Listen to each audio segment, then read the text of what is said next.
The ultimate DC and Marvel crossover teams, but this time for villains. A couple of weeks ago, I did this exact video, but for heroes only, where I made team-ups of 6 characters. And even a couple of weeks before that, I did another similar video where I took pairs of characters, one from DC and one from Marvel, and paired them up in that way. So I think it is only right to do the exact same thing, but for villains this time around. And it is going to follow the same mold as the previous one. I've got 4 teams. Each team has 6 characters, and whereas the video title does have ultimate in it, it's the perfect team-ups.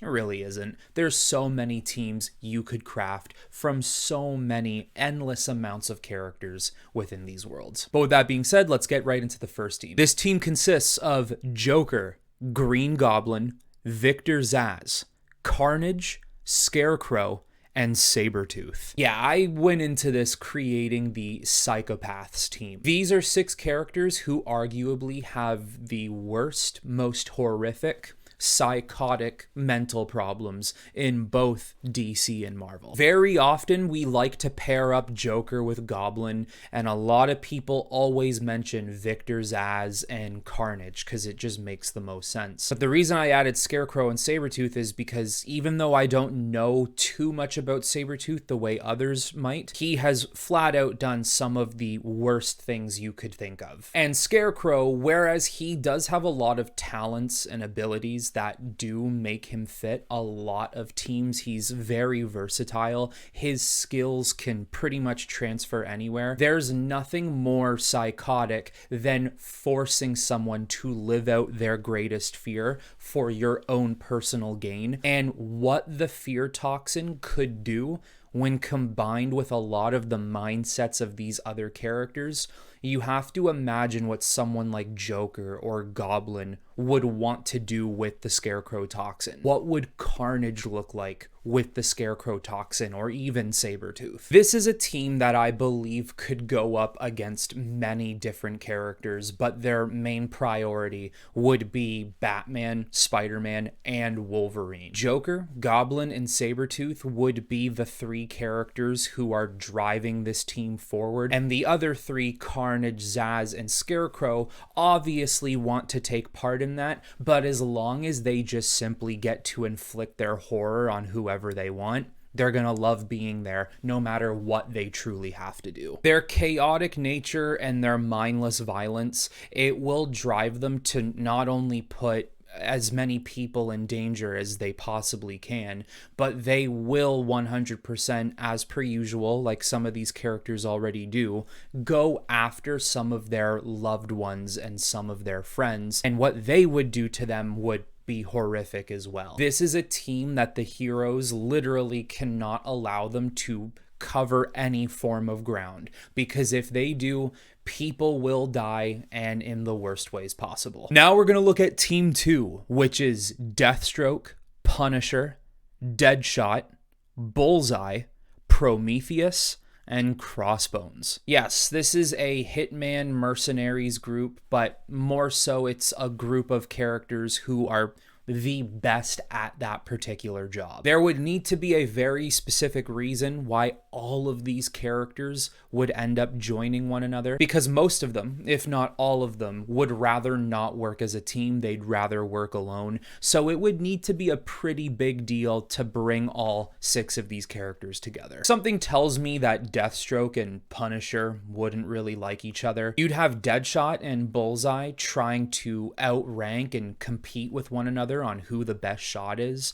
constantly trying to flex their muscles. Crossbones made it into this team because I think he has gotten a bit of a popularity boost over the past couple of years. Also with Prometheus, I could have thrown in Taskmaster, but I decided to add some variation in there. And prioritizing Prometheus over Taskmaster was because I wanted Crossbones in the team, as long as we have one character that can do what Prometheus and Taskmaster can do. That's what's important here. They might struggle and have a hard time gelling with one another, but if the hit was big enough if the money had fat stacks, if there was a big enough reason where they said, hey, we're all skilled and talented on our own, but maybe just for a little while we should all put our differences aside and actually team up together, this team would be deadly. This would not be easy to get through in any way. I feel like this team would be well suited to go up against characters like Batman, Red Hood, Captain America, Iron Fist,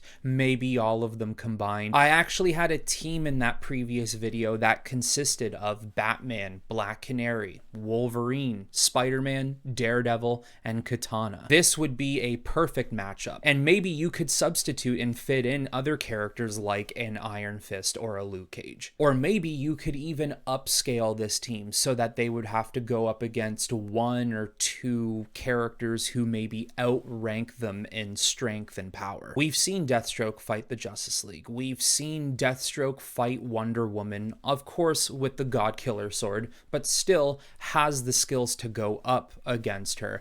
Maybe this is a team who has to hunt down Amazonians. Maybe it's Wonder Woman and Donna Troy, and they have to strategize and come up with the perfect way to bring them down. I think there's a lot of ways you could play with a mercenary hitman team, and those are just a couple of ways to do it. All right, guys, just before we get into the rest of the video, I want to quickly look at our sponsor for the day, which is Manta Sleep. When going to bed, I've never been one to actually wear sleeping masks, and this was an absolute game changer for me. It is by far one of the best sleeping masks you can find on the market today, and it adds a ton of features depending on the one that you particularly buy. The most important feature, however, at least for myself, is the complete blackout sleep that it offers you. If you have any windows in your room that allows for a lot of sunlight, these masks will completely block it out and allow you to sleep uninterrupted. My particular sleeping mask is one that has Bluetooth speakers, but I mean, if you really want to,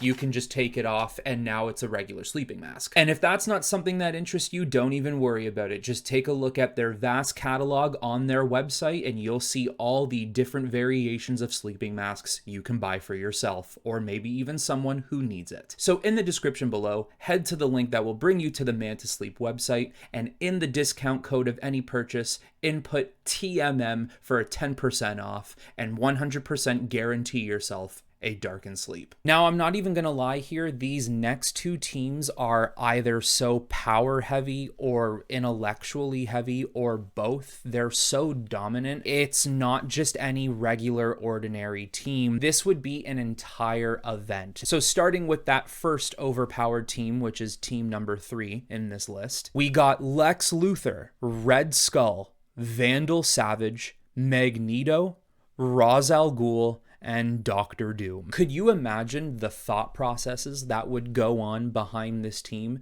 Could you imagine even for a second trying to be one step ahead of them? Because I couldn't. Some of these guys are billionaire business owners. Some of these guys have the highest IQs in their respective universes. Some of these guys own their own countries and their own lands. Some of these guys are stupidly, ridiculously, unbelievably powerful. Some of these guys have been living for hundreds of years. Lex Luthor, genius inventor, one of the smartest people in the entire DC universe, and has found ways to take on beings far more powerful than him and Superman. Red Skull dabbles in magic and is the proud owner of Hydra. Vandal Savage, thousands of years of experience and knowledge and power himself in how to control the world, how to take down certain heroes, has learned to take over countries or to topple countries. Coming along with that, Ra's al Ghul, someone else who knows how to topple countries and to take them over. And along with that, the fact that he owns his own assassins group, people who are so completely loyal to him, they will follow him to the end if he asks them to do so. And then bringing that the Lazarus Pit. If any of these guys needed a revival or younger age, I'm sure Roz wouldn't just offer it freely, but they now have that at their disposal if they needed it. Magneto, an Omega level mutant, a character who will stop at nothing to achieve his cause and his purpose, and will absolutely do anything amongst this team if it meant the betterment of mutant kind. And then Doctor Doom. I mean, realistically, any one of these characters could be a villain for a particular arc in DC and Marvel.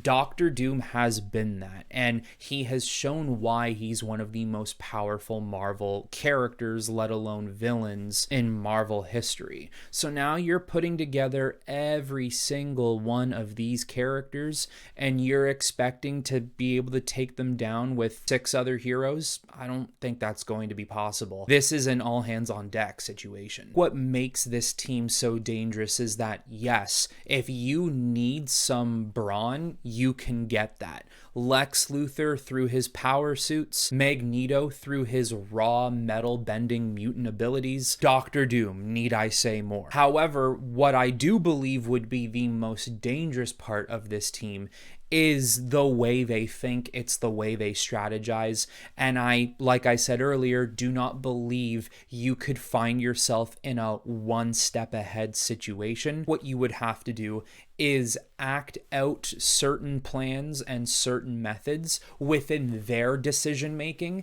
in ways they did not predict that you would act or the things that you would do. You need to think outside of the box with this team, and even that might not be enough. They would be so difficult to keep down and to stop them from accomplishing what they would want to accomplish. And last for the video, but certainly not least, Team 4.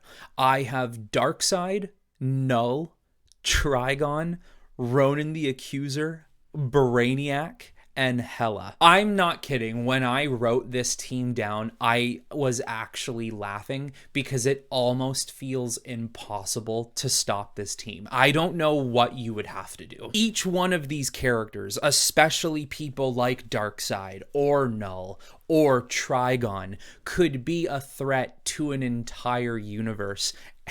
And now you're banding them all together, which is just nonsense. I know it's nonsense, but didn't stop me from doing this. The only way this team could work is if every single character here was promised a certain amount of dominion or domination over both sides of each universe, DC and Marvel. Hela, let's say, would need to be promised Asgard and any of the other godly type worlds or pocket dimensions in each universe. Darkseid would need to be promised an endless amount of worlds he would be able to take over and create other versions of Apocalypse on. Brainiac would need to be promised constant new information and constant additions to his collection. Similar to Darkseid and Apocalypse, Null, would perhaps be promised worlds that he could swallow with his symbiotes and create more symbiote allies for himself. And then the same thing goes on for Trigon and Ronan. Every single character would need to have something in it for them, but it would need to be something so big and so valuable to each individual character that it would make them say the best course of action to accomplish this is if we did actually team up with one another, destroy all the heroes and all the characters who dared to oppose us, and then carry on with our hopes and dreams and goals. Obviously, if a team so ridiculously overpowered like this ever ended up propping up and existing in some sort of Marvel DC crossover event, the heroes would end up winning. But I will say, I think what would even be more interesting is if you had a what if world where this happened and they won. Like, I'm talking 99% of all heroes, anti-heroes, characters who would simply oppose these types of villains, they all lost, they all die. What happens next? How long can the peace between such vile, alien, conquering cosmic characters actually persist without one of them finally saying, Darkseid here, and I want Asgard. I'm going after Hela. Ronan here, I actually don't really like the symbiotes and the domination that Null has over some of these worlds. I'm going to wipe them out. And then you build this series off of a bunch of villains who actually succeeded in their domination over the universes, and now they're all fighting against one another, and how that all transpires. It would even be really cool if you had characters who were still alive because they didn't originally oppose the villains along with some of these other heroes. Maybe someone like Gore is still alive and he realizes, I have to become Gore the God Butcher again. These gods are running rampant, and I have to be the one to stand up to them and kill them. Just some really wild things you could do with this story, but overall, this team is so overpowered, probably really ridiculously unfair, but it is what it is. I thought it was cool. So there it is, guys. 4 potential teams of DC and Marvel characters coming together and creating villainous groups. Now it is your turn. Let me know in the comments below what you thought of these teams and maybe what your teams would look like if you had 6, 7, 8 characters that you could play with in the Marvel and DC universe. That is all I have for you on this video, everyone. I do hope you all enjoyed it, and until the next time, I will talk to you all very soon.